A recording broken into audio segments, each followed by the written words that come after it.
Feche seus olhos, eu queria que você orasse e você falasse assim com Deus. Deus, abra meu entendimento para eu entender a Tua palavra, para eu compreender a Sua palavra. E deixa eu te dizer em oração, tem coisas que eu não sei, não faço a mínima ideia, não tenho capacidade nenhuma, mas Deus sabe qual é a sua demanda nessa noite. O que está dentro do seu coração? Então você pode orar para Deus e falar assim para Deus, uma palavra para mim, Deus, nessa noite. Eu preciso entender a Tua palavra. Então ore a Deus, peça a Deus isso. Peça para que Deus fale ao seu coração. Para que Deus use as palavras, tudo nesse momento agora, para comunicar coisas que você precisa. Eu e você não podemos perder nosso tempo aqui hoje à noite. E nós não podemos sair daqui como entramos. Nós precisamos sair daqui melhor, mais parecido com Cristo Jesus. E só Deus é capaz de fazer isso na sua vida. Então você pode orar, Espírito Santo, faça isso essa noite em nome de Jesus. Amém. Amém? Amém. Que Deus te abençoe. Você que está chegando agora, ou você que não veio nos últimos domingos, nós começamos uma série de mensagens no livro de Jonas e no livro de Naum, tá bom? São dois profetas menores, tá joia? Se você quiser assim, e se isso vai te ajudar, você pode abrir a sua Bíblia lá no livro de Jonas, tá? Vou te dar uma dica de ouro. Jonas fica depois de Obadias e antes de Miqueias. Ajudou muito, né? Ajudou demais, tá bom?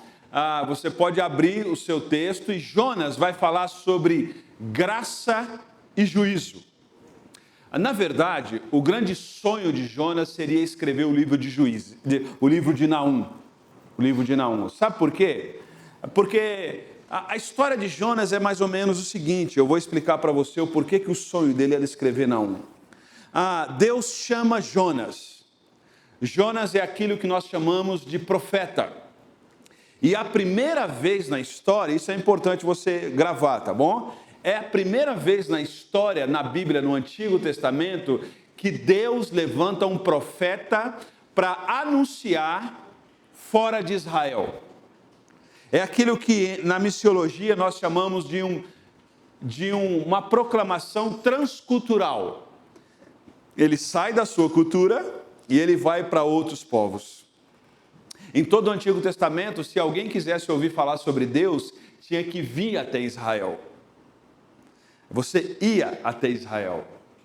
A partir do ministério de Jesus, Jesus dá uma ordem para nós, e agora Jesus disse para a igreja o seguinte, ide por todo mundo. Agora não é as pessoas que chegam até a igreja, é a igreja que vai até as pessoas. Entende por que a gente vai descer no campo? Por que a gente vai fazer o que a gente vai fazer? Porque agora a igreja vai até as pessoas.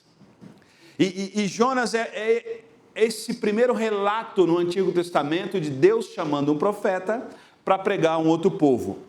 No entanto, esse outro povo na história, só para você entender, é um povo chamado ninivitas. Quem são os ninivitas? Os ninivitas são aquelas pessoas, Nínive era a capital do reino da Assíria. Era o reino vigente na época, era o reino que dominava na época. Nós estamos falando aí por volta de 320 anos antes de Cristo. Era o reino que reinava, e a capital da Síria chamava Nínive.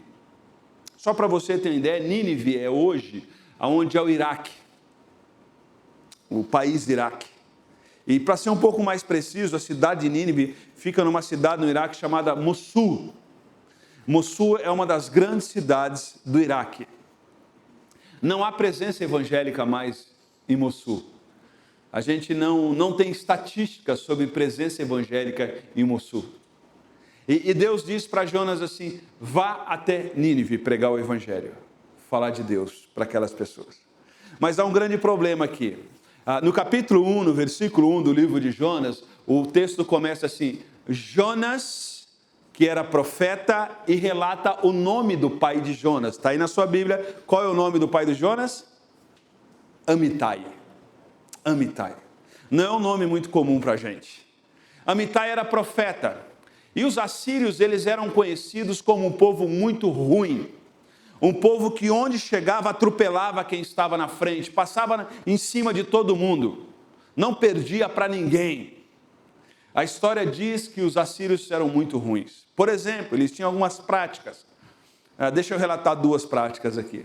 Quando eles conquistavam um determinado povo, eles matavam todas as crianças, todos os jovens, todos os adolescentes, pegavam a ossada daquelas pessoas e colocavam na frente da cidade fazendo uma espécie de pirâmide, mostrando para aqueles que eles eram poderosos e eles não iam perdoar ninguém, muito menos as crianças.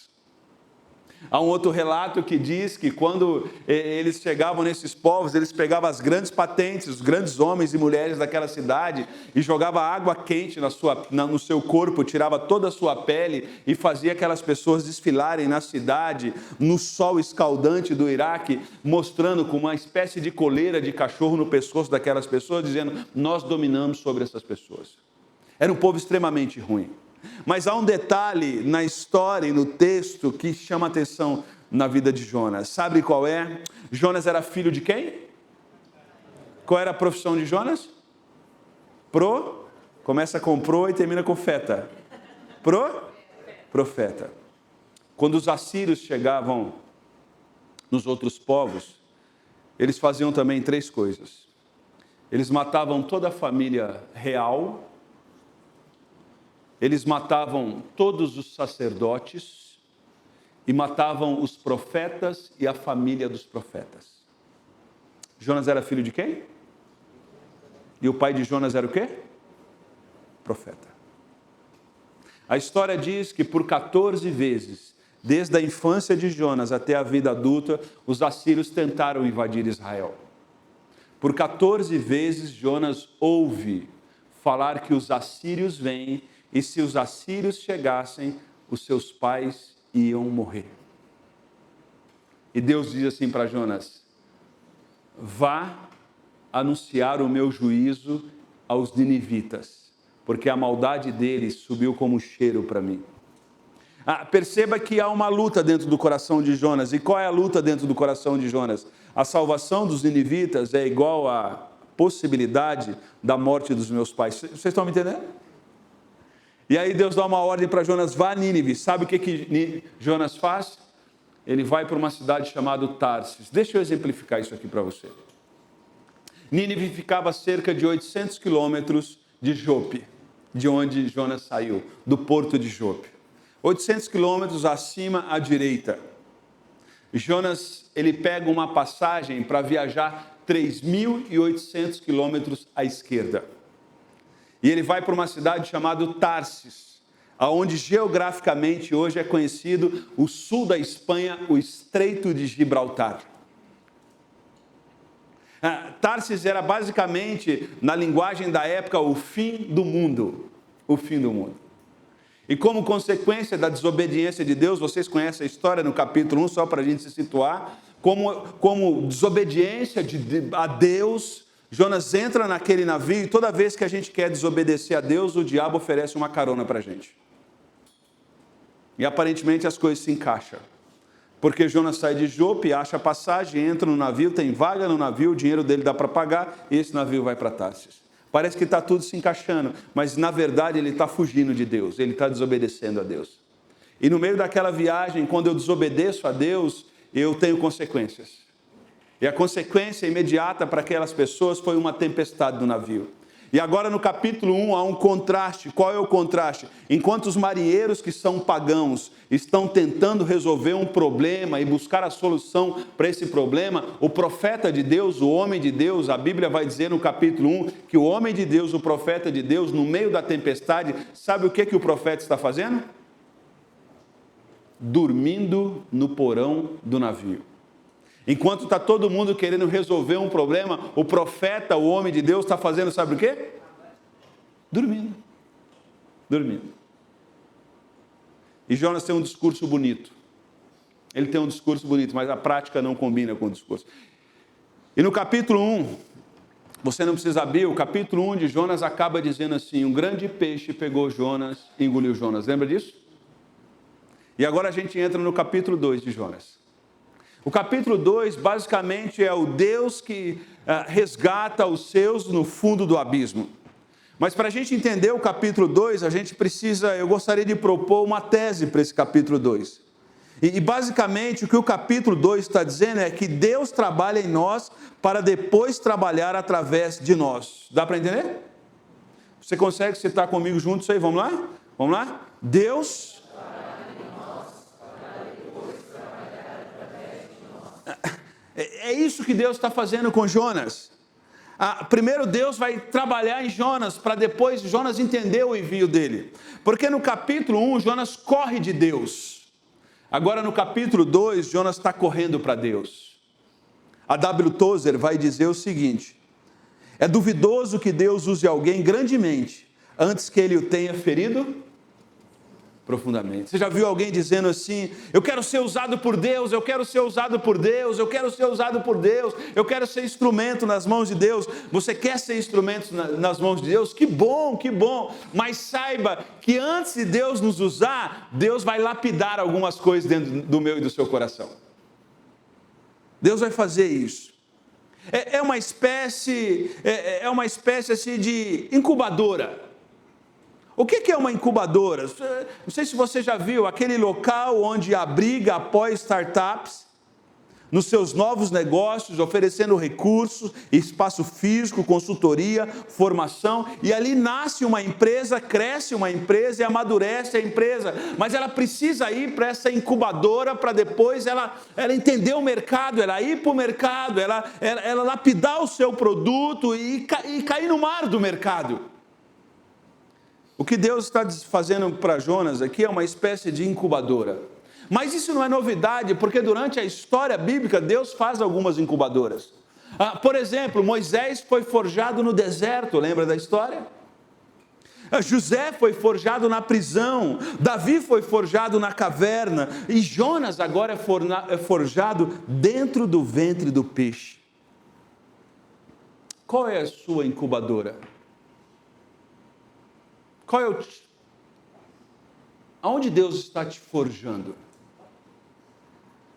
Para isso, vamos entender o processo que Deus vai usar, a história que Deus vai usar na vida de Jonas para forjar Jonas.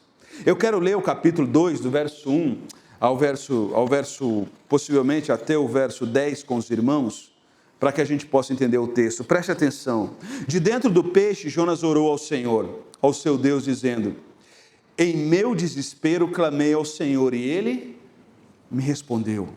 Do ventre da morte gritei por socorro, e tu ouviste o meu clamor. Jogaste-me nas profundezas, no coração dos mares, correntes formaram um turbilhão ao meu redor, todas as tuas ondas e vagas passaram sobre mim. Eu disse: fui expulso da tua presença, todavia olharei de novo para o teu santo templo. Verso 5. As águas agitadas me envolveram, o abismo me cercou, as algas marinhas se enrolaram em minha cabeça, afundei até os fundamentos dos montes, desci até a terra cujos ferrolhos me prenderam para sempre. Contudo, tu me erguiste da cova da morte, ó Senhor meu Deus. Quando a minha vida já se apagava, eu me lembrei de ti, Senhor, e a minha oração subiu até ti, ao teu santo templo. Aqueles que acreditam em ídolos inúteis desprezam a misericórdia, mas eu, com cânticos de gratidão, oferecerei sacrifício a ti. O que votei, cumprirei totalmente. A salvação vem do Senhor, e o Senhor deu ordens ao peixe, e ele vomitou Jonas em terra firme. Esse é o relato do capítulo 2, uma espécie de incubadora. Uma espécie de um treinamento forçado que Deus foi obrigado a fazer com Jonas, para que Jonas entendesse que antes de anunciar para os ninivitas, Deus precisava quebrar algo no coração dele. Jonas é um profeta extremamente patriota. Mas deixa eu dizer, essa história é de 320 anos antes de Cristo. Hoje a nossa cabeça é diferente. A gente é mais evoluído, a gente tem tecnologia. A gente tem cabeça mais aberta, a gente sabe ver as coisas melhores. Sabe qual era o problema de Jonas? Jonas não conseguia dialogar com quem pensava diferente dele. A nossa geração é diferente, né? A nossa geração sabe dialogar com quem pensa diferente, não é verdade? Né? 2025. A nossa sociedade é super evoluída, não é? A gente não é igual Jonas. Jonas não queria conversar com quem pensava diferente dele. Jonas não queria a conversão dos seus inimigos. Lembra quando eu disse no início que o grande sonho de Jonas era escrever Naum? Estão lembrados disso? Sabe por quê? Porque o livro de Naum narra Deus derrotando os ninivitas. Mas na lógica de Deus, primeiro vem graça, depois vem juízo. Inclusive os nossos inimigos, aqueles que pensam diferente da gente, aqueles que têm propostas diferentes para a gente, antes do juízo, vem a graça de Deus sobre a vida deles. Jonas queria que Deus já escrevesse Naum, mas Deus está dizendo, não, você vai primeiro e você vai anunciar para esse povo que a maldade deles subiu até nós. E nesse processo de incubadora, sabe qual a primeira coisa que Deus ensina para Jonas? E Jonas é obrigado a fazer? Nesse processo da incubadora, ele precisa clamar a Deus em oração. Olha o que fala o verso 1 e 2, diz, lá de dentro do peixe, Jonas orou ao Senhor, o seu Deus. É interessante que no capítulo 1, a gente não vê Jonas orando. No meio da tempestade, sabe o que Jonas está fazendo? Dormindo. E de vez em quando Deus precisa jogar a gente dentro do ventre de um peixe e a gente vai passar perrengue na vida. É a única maneira que Deus tem para poder comunicar verdades para a gente, porque se não for desse jeito, a gente não dobra o joelho e não busca Ele em oração. Você já reparou que quando a nossa vida está boa, quando está tudo redondinho, a gente sequer busca o Senhor em oração? Mas quando a tribulação bate na nossa porta, o que a gente faz? Agora perceba que a história de Jonas não é só a história de Jonas. A história de Jonas é a minha e a sua história. Porque eu e você somos assim. Quando que a gente acorda de madrugada para orar? Quando que a gente faz jejum e oração? Quando que a gente faz semana de consagração? Quando que a gente ora? Quando as coisas apertam. É assim com você? Quando as coisas apertam. As coisas apertaram para o lado de Jonas. E agora Jonas precisa orar. Jonas ele não consegue celebrar a vitória do outro. E aí Deus precisa permitir que Jonas passe uma situação difícil na vida para que ele busque ao Senhor em oração. Assim é comigo, assim é com você. A gente tem muita dificuldade de celebrar a vitória do outro, o avanço do outro. A Síria era um império que estava avançando cada vez mais. Israel também estava avançando. E ele diz, não, eu não suporto a prosperidade da Síria. Eu não suporto a prosperidade da Síria. Você já teve aquela inveja santa quando vê o Instagram de alguém que concorre com você? Porque a inveja é um pecado dos iguais. Deixa eu explicar para você. Eu sou pastor. Eu não sinto inveja de médico. Eu não sinto inveja de engenheiro. Eu sinto inveja do quê? Do quê? A inveja é minha, dá licença. Você é a mesma coisa. Você é a mesma coisa. Nós precisamos celebrar a vitória dos outros. Amém? Amém? Amém. Chorar com os outros é fácil. Porque a desgraça não bateu na nossa porta, bateu na porta dos outros, a gente é solidário com ele, de vez em quando a nossa solidariedade é falsa, porque a gente, na verdade, está aliviado com Deus, porque não bateu na nossa casa e bateu na casa dele. Graças a Deus. Uma vez um cara foi fazer uma visita na Santa Casa comigo. Uma outra pessoa, a pessoa estava muito mal. Ele disse, pastor, estou até aliviado. Eu falei, por quê? Eu não aguentaria isso. Eu falei, orgulho santo. Jonas não conseguia celebrar a vitória do outro. E a gente, como igreja de Jesus Cristo, povo de Deus, a gente precisa aprender a celebrar a vitória do outro. Porque a vitória do outro, a gente é chamado como família, povo de Deus. E a vitória do outro é a minha vitória. A gente precisa saber fazer isso. E sabe qual era o grande problema de Jonas aqui? Para ele ouvir a voz de Deus, Deus permitiu que um grande peixe engolisse ele. O meu grande desafio aqui para você é que você tenha consciência que você precisa ter um tempo de oração. Você não precisa esperar a tribulação chegar na sua casa para você ter uma vida de oração.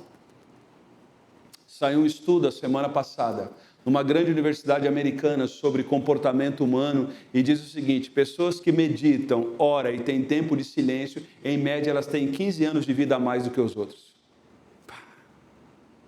Ah, pastor, agora eu vou orar porque a ciência está... Não é isso que eu estou dizendo.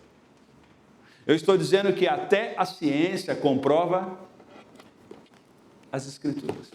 E eu e você somos como aqueles discípulos de Jesus. Lembra quando Jesus sai para orar e deixa os discípulos para orar? Quando ele volta, os discípulos estão fazendo o quê? Dormindo.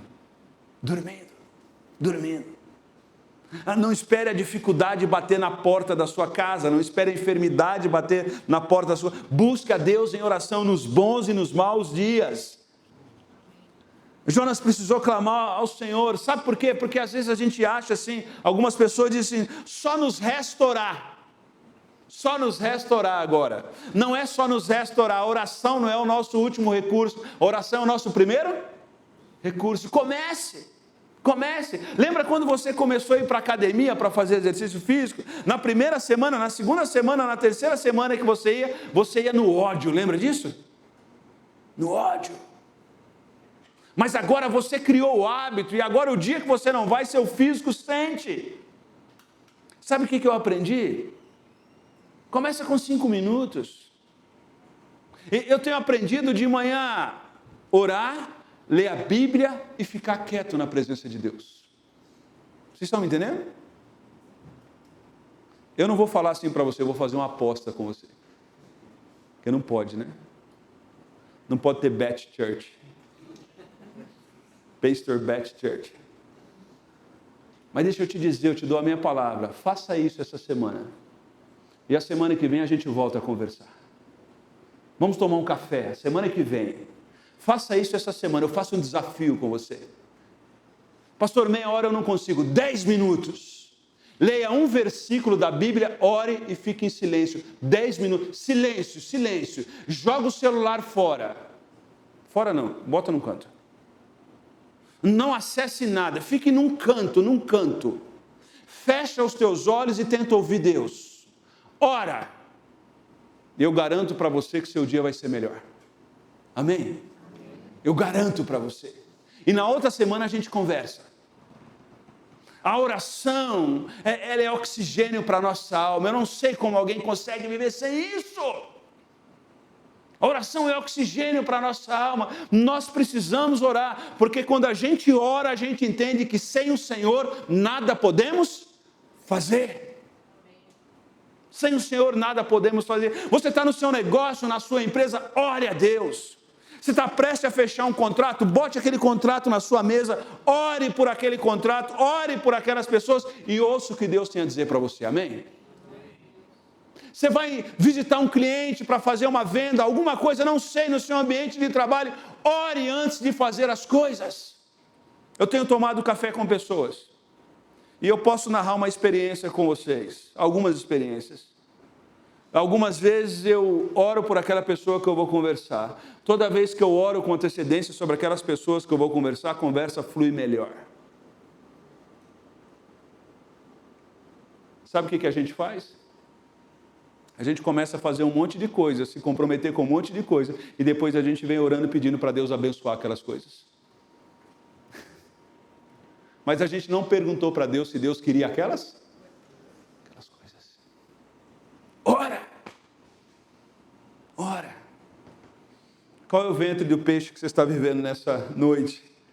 E você precisa dizer, Senhor, tem misericórdia. Eu preciso buscar o Senhor em oração. Alguém já disse o seguinte, toda vez que Deus quer usar uma família, uma igreja, uma pessoa, Ele vai fazer com que aquela igreja, com aquela família, aquela pessoa dobre o joelho e busque Ele em oração.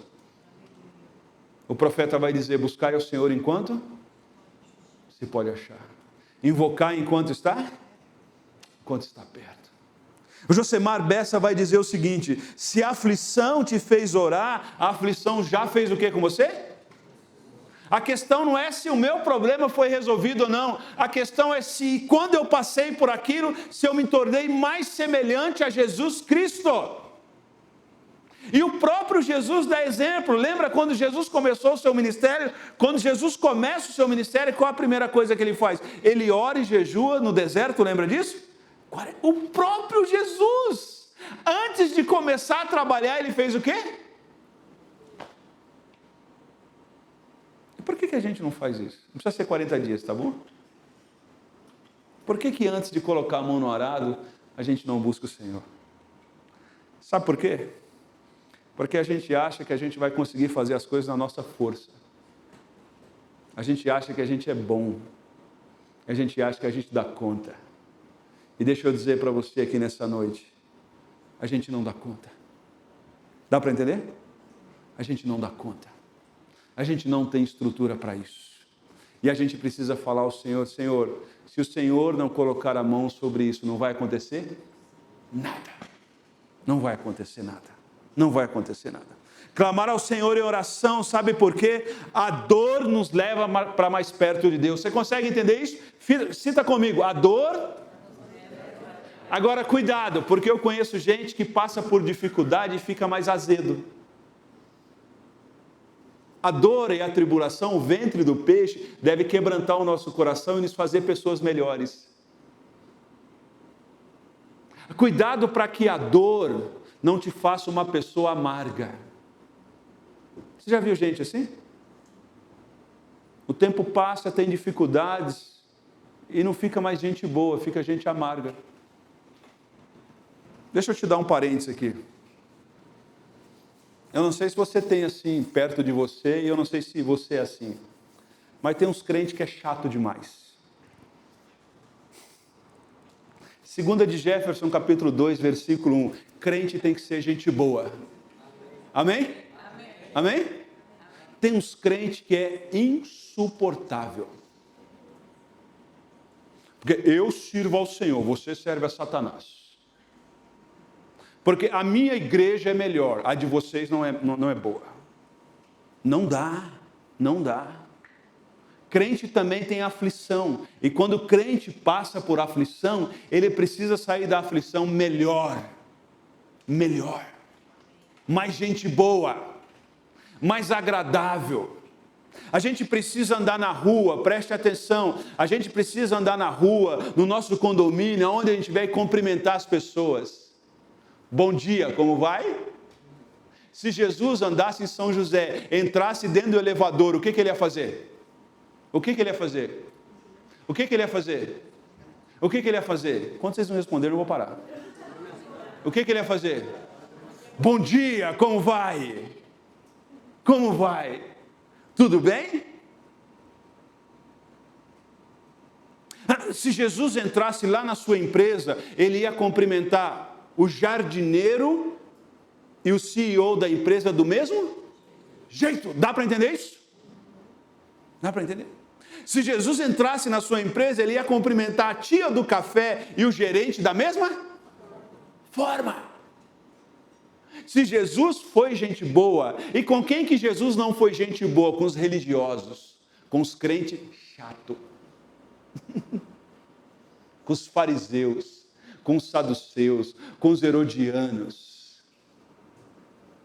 Mas os pecadores, Jesus inclusive sentava e comia com eles.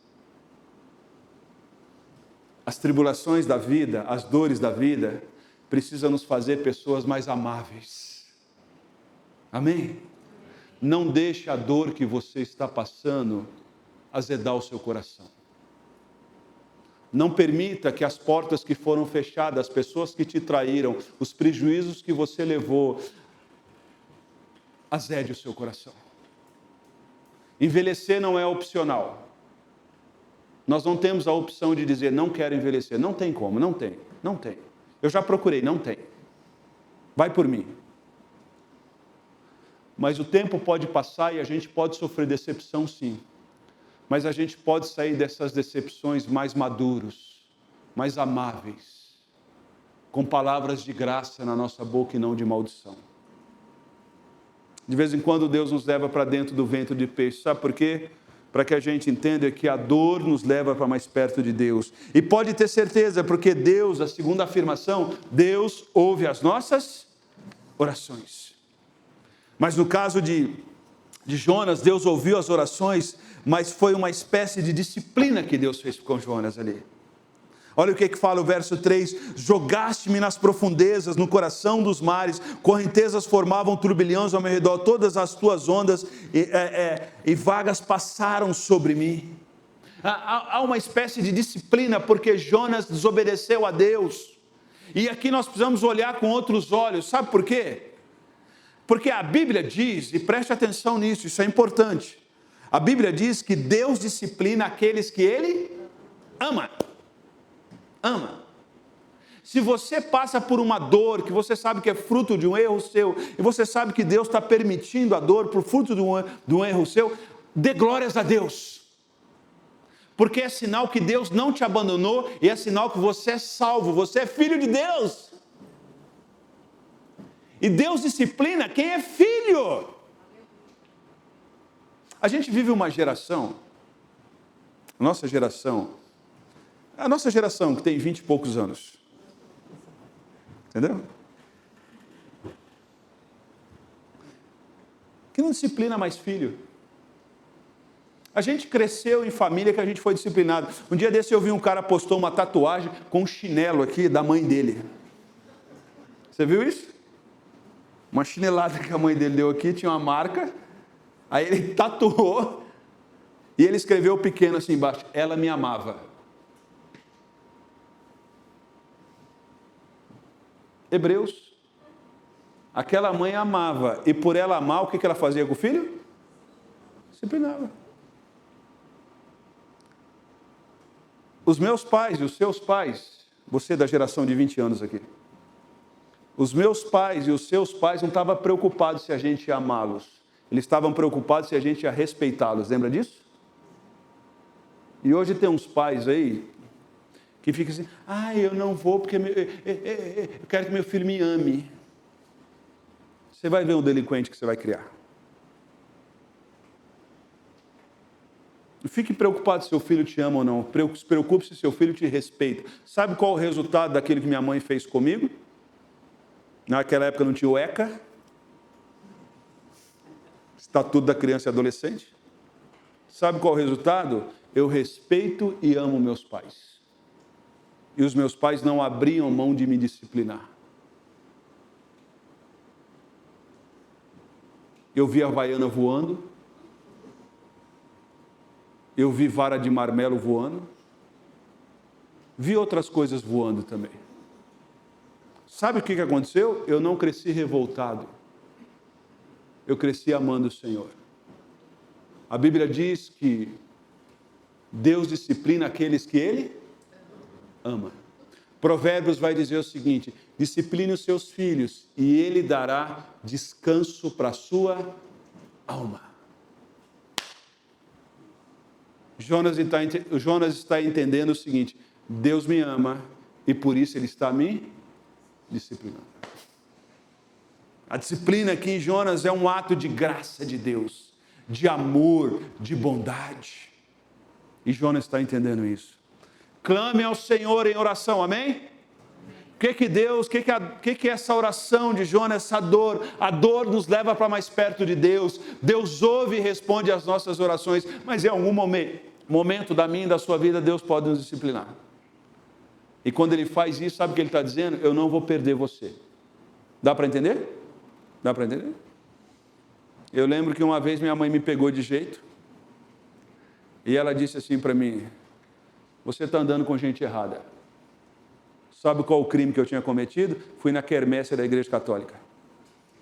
Esse era o pecado máximo que a gente cometia quando era criança.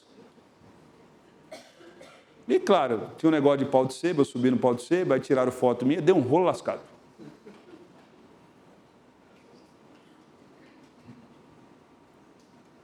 E ela disse assim para mim: eu não vou perder você para o mundo. Está entendendo?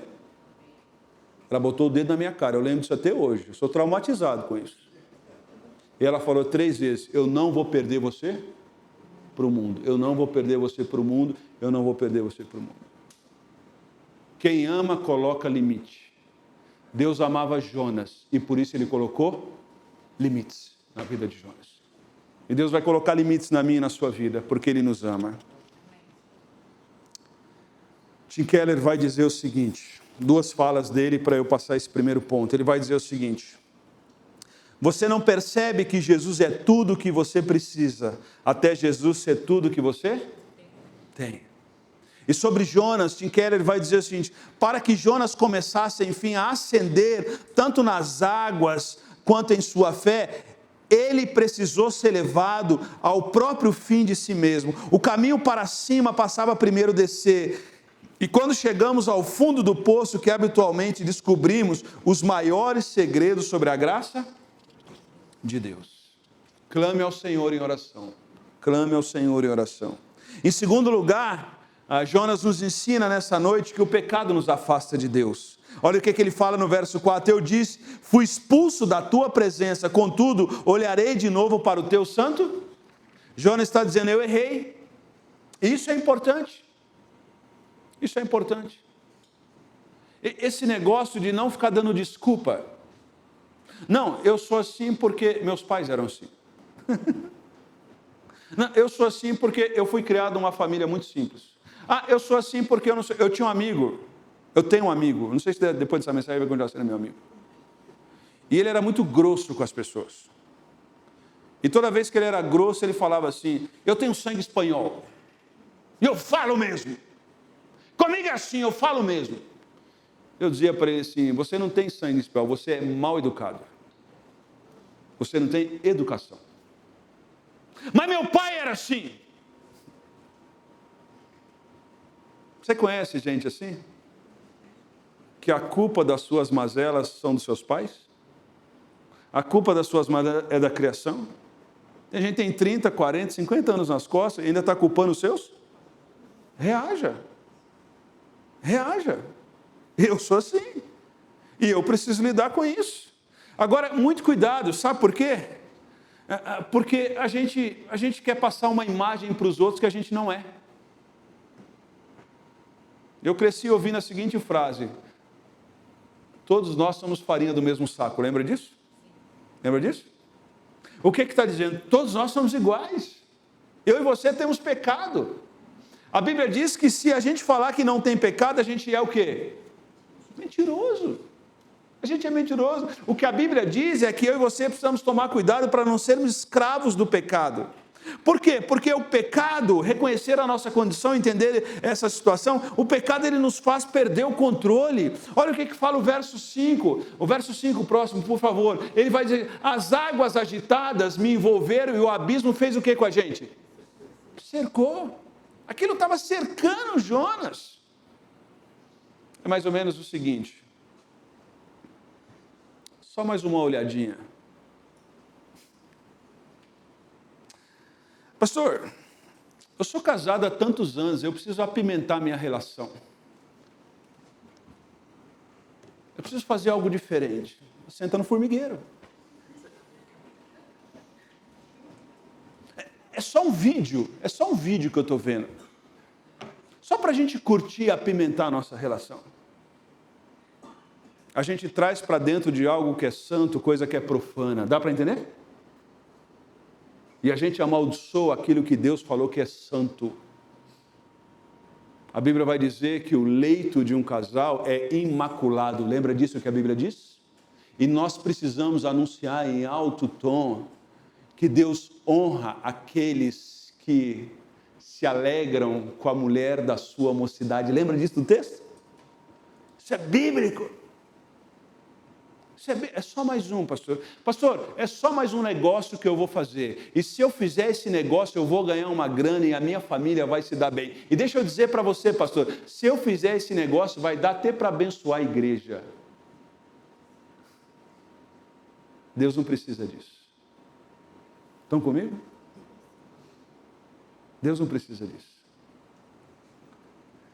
Um abismo chama outro abismo. Um abismo vai chamando outro abismo, um abismo vai levando. A gente precisa entender isso, que o pecado nos leva a abismos. E a gente reconhece a nossa condição e a gente entende que só a graça de Deus é capaz de nos salvar. Só a graça de Deus é capaz de nos salvar. Olha o que o verso 6 vai dizer: afundei até os fundamentos dos montes, a terra cujas trancas estavam me aprisionando para sempre. Mas ele diz: mas tu trouxeste a minha vida de volta à cova, ó Senhor. Dá para entender? A graça de Deus, o Senhor me trouxe, o Senhor não permitiu que eu continuasse nesse tipo de vida. O Senhor me resgatou. Mas a gente precisa tomar alguns cuidados também. Eu falei de coisas graves, pesadas. Eu lembro daquele filme, O Advogado do Diabo. Já assistiram? E há uma cena em que o advogado do diabo, aquele rapaz, ele está no posto de gasolina. E no posto de gasolina, no banheiro, Satanás aparece para ele. E a gente tem essa ideia de Satanás com chifre vermelho, com garfo. Lembra? Essa é uma cena da Idade Média. Satanás não tem nada disso. Muito pelo contrário, a Bíblia diz que ele manifesta como anjo de luz. Lembra disso? Anjo de luz. E aquela cena do filme é mais ou menos o seguinte: ele está no posto de gasolina, e ele olha para o espelho e Satanás aparece para ele. E ele tem uma conversa com Satanás. E Satanás acaba e diz assim a conversa: o meu pecado predileto é a vaidade.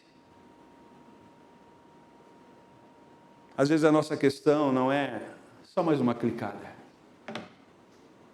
Às vezes o nosso problema é a vaidade, é o orgulho. É achar que a gente é melhor que o outro. Já viu? Achar que nós merecemos, mas o outro não merece. A gente trata as pessoas de cima para baixo. Orgulho, vaidade. Satanás podia dizer muitos outros pecados, mas isso é sintomático. Ele vai dizer: o meu pecado preferido é a vaidade. Eu sou melhor que você. Eu sou muito melhor que você.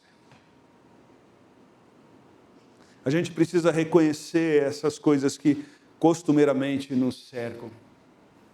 Davi disse no Salmo 32 o seguinte: enquanto calei o meu pecado, envelhecer os meus ossos. Não tenha segredo com a sua esposa. Não tenha segredo com seu marido. Não tenha segredo com seus pais. Não tenha segredo com seus filhos. A sua família deve ser um lugar onde a gente senta na mesa e a gente conversa sobre tudo, amém? Porque Deus está presente. E a gente deveria fazer o seguinte na nossa família: aqui a gente não esconde nada, porque aqui a gente é farinha do mesmo saco e aqui a gente está aqui para ajudar uns aos outros. A igreja deveria ser assim. A gente deveria ter pessoas que têm coragem de chegar em público e dizer assim: eu tenho um problema, só que o meu problema, eu sou orgulhoso. Conta-se uma história de que 3 pastores estavam reunidos falando os seus problemas um para o outro. E um pastor virou para o outro e disse assim: eu tenho um problema, e qual o problema? Eu sou orgulhoso. O outro pastor vira para ele: eu tenho um problema, e qual o problema? Eu gasto mais do que eu recebo, eu sou consumista. E o terceiro pastor estava se coçando e falava assim, eu falei: qual é o seu problema? Eu tenho problema de fofoca, eu estou doido para sair daqui e contar o que vocês fazem. Todos nós temos alguns pecados que nós precisamos nos desvencilhar, amém? A graça de Deus é suficiente para nos abrigar e cuidar de cada um de nós. Quando eu oro, quando eu reconheço o meu pecado, eu entrego uma adoração ao Senhor. Olha, o terceiro ponto diz sobre restaurar a adoração.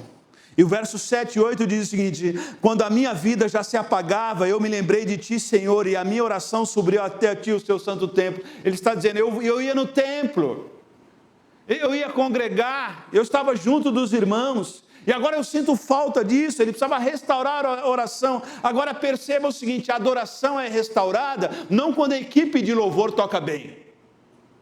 A adoração é restaurada quando ele ora ao Senhor e confessa os seus pecados. Dá para entender isso? Porque não é se o culto está legal, não é se o louvor foi legal. O louvor é legal quando a gente tem disposição de louvar. Eu estava reparando aqui, alguns começaram a cantar o hino, né? Não é verdade? Porque isso traz o quê? Traz memória, traz paz. Mas o Giovanni já... já está começando a se tornar o preferido da turma da naftalina. E eu estou nessa turma, amém?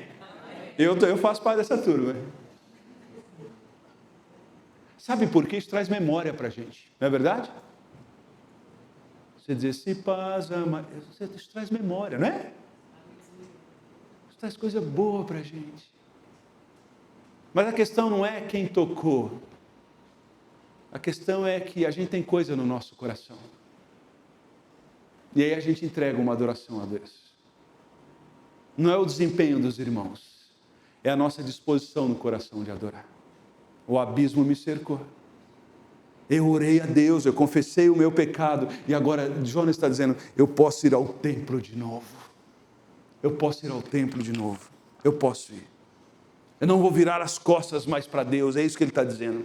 E em quarto lugar, em último, agora ele começa a obedecer com determinação. Olha o que fala o verso 9. Mas eu com cântico de gratidão ofereço sacrifício. E ele diz, e o que eu prometi, eu vou fazer o quê? Vou cumprir. Eu vou cumprir. O que eu prometi, eu vou cumprir. Ele faz o voto profético. Vamos encerrar fazendo uma revisão, esse gráfico que diz o seguinte. A primeira coisa nessa incubadora que Deus vai fazer com a gente, antes de nos usar e nos tratar, é nos levar a uma vida de oração, amém? Vida de oração. Alguém já disse o seguinte, muita oração, muito poder, pouca oração, pouco poder. Uma vida de oração. E a gente é tão preguiçoso que de vez em quando Deus vai precisar nos lançar no mar, dentro do ventre de um peixe, para que a gente tenha vida de oração. E quando a gente tem vida de oração, sabe o que acontece? Enquanto mais perto de Deus, mais a gente vê o nosso pecado. Enquanto mais longe de Deus, mais a gente vê o pecado na vida dos outros. Isaías capítulo 5, Isaías está dizendo, ai de você, ai de você, ai de você. Em Isaías capítulo 6, Isaías chega na presença de Deus e ele diz o que? Ai de mim. Gente que gosta muito de ver o defeito na vida dos outros, é gente que não tem vida de oração. Porque enquanto mais perto de Deus, mais a gente vê os nossos próprios pecados. Ele clama, mas não é se ele clama, agora ele reconhece a sua condição e confessa o seu pecado. E quando ele confessa o seu pecado, ele é restaurado da adoração, da presença de Deus, do encontro comunitário. E agora, o que ele faz? Ele obedece a Deus, ele sai para obedecer. Se você não decorar nada sobre o que eu disse, decore o seguinte: Deus está mais preocupado com o nosso caráter do que com o nosso conforto. Estão comigo? Deus está mais preocupado com o que? Com o nosso? Do que com o nosso conforto. E eu quero falar algo muito educado para vocês. Se as minhas pregações não te confronta, só te conforta, eu pensaria se eu voltaria aqui ou não. Dá para entender? Porque eu não quero perder a minha vida proclamando conforto. Eu quero investir a minha vida proclamando que Deus quer mudar o nosso caráter. Amém? Nós estamos num país que é eterna promessa desde 1500, onde a roubalheira está institucionalizada. Não é isso? O que mais precisamos nesse país é líderes de caráter. Estão comigo? Sabe por quê? Porque eles estão correndo atrás do seu conforto. E a igreja precisa proclamar transformação e não acomodação. Que Deus nos abençoe. E aí 3 lições para a gente guardar e levar para casa, e eu oro com você, eu faço um apelo a você. 3 lições eu queria que você lesse comigo. A primeira, que diz o seguinte: Deus...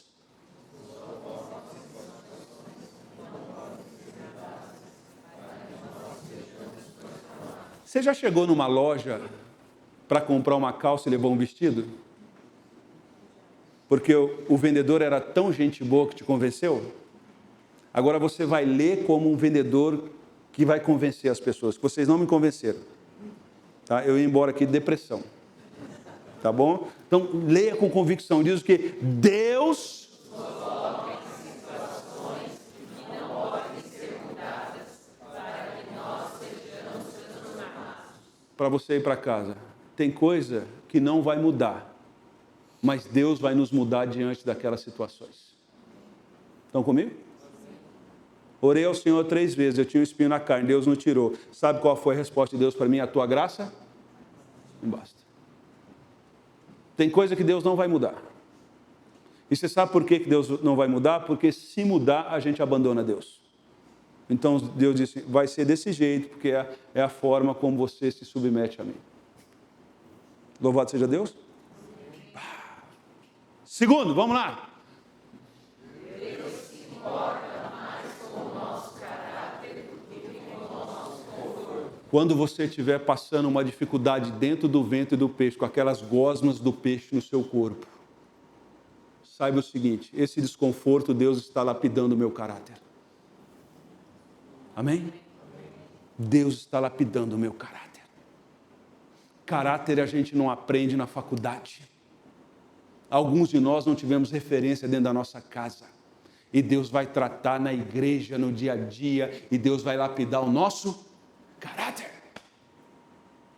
Terceiro, não importa quão trágica seja a sua trajetória, a graça de Deus pode resgatar e transformar a sua vida. Leia a primeira parte. Diz assim, essa semana, um irmão aqui da igreja foi assistir Palmeiras e River Plate. Era o meu sonho, mas meu time nunca vai conseguir ir para a Libertadores. E quando eu vi, eu escrevi assim para aquele irmão, que legal, você conseguiu ir? Na verdade, eu estava com inveja. Que legal, você conseguiu ir. Fantástico. Você fala a primeira parte que eu vou fazer, a mesma coisa que eu fiz com ele, eu vou vibrar com isso. Leia a primeira parte aqui, é trajetória aqui, vamos lá. Leia comigo, por favor, leia.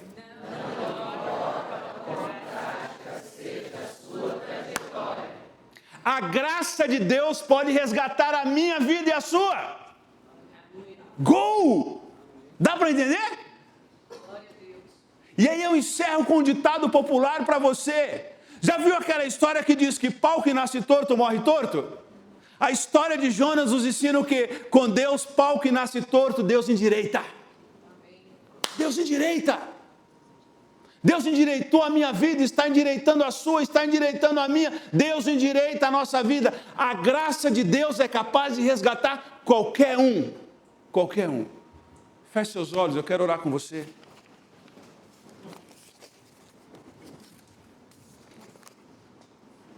Qual é a sua Nínive? Qual é a sua Nínive? Talvez você está vivendo essa realidade, está dentro de um grande peixe, passando por dificuldade, por luta, por provação nessa noite.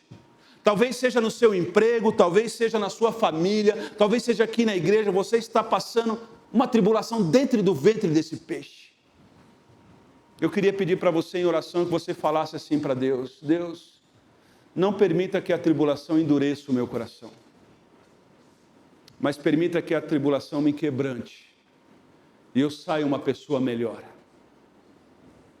Deus não nos prova para nos reprovar, Deus nos prova para nos aprovar. Peça para que Deus gere uma vida de oração com você. Talvez de confissão. Talvez você venha na igreja, você canta e você não sente a presença de Deus. Deus está distante de você. Tem coisa que a gente precisa confessar, que a gente precisa abrir o nosso coração diante de Deus antes de sair para a missão. Mas talvez essa noite tem pessoas aqui que ainda não reconheceram Jesus como seu Salvador. E as boas notícias é que Deus resgata qualquer um. E a má notícia é que sozinho você não consegue. Você não vai conseguir. Um dia eu entendi isso e entreguei a minha vida a Jesus como Salvador. E a grande tese do livro de Jonas é que a salvação vem do Senhor. A salvação vem do Senhor. O Senhor é aquele que permite que o profeta seja engolido. O Senhor é aquele que visita o profeta dentro do ventre do peixe. E o Senhor é aquele que, quando o profeta clama, se arrepende, manifesta louvor e entende a missão, o Senhor faz com que o peixe o leve para Nínive. Nessa noite você poderia dizer assim para Deus em oração: Deus, me ajuda a entender que sem o Senhor nada eu posso fazer. E eu quero te fazer um convite. Se você quer fazer essa oração de entrega, ninguém está olhando, você pode dizer, levantar uma de suas mãos e dizer: pastor, ore por mim. Ore por mim, porque eu estou dentro do ventre de um peixe. E eu entendo que Deus está permitindo isso para que eu busque Ele. Amém. Amém. Há mais alguém que gostaria de fazer essa oração e dizer: pastor, ore por mim. Amém. Amém. Amém. Lá no fundo, amém. Amém. Senhor, essa é a nossa oração. Essa é a nossa expressão de gratidão nessa noite, de arrependimento, de busca, de confissão, de quebrantamento, e dizer: Senhor, o Senhor transforma qualquer cenário. O Senhor é o Deus misericordioso. E o Senhor salva os ninivitas, salva os brasileiros, salva os judeus. O Senhor é o Deus de todos os povos. E nessa noite nós rendemos graça porque o Senhor fala conosco. É assim que oramos e assim que agradecemos em nome de Jesus. Amém.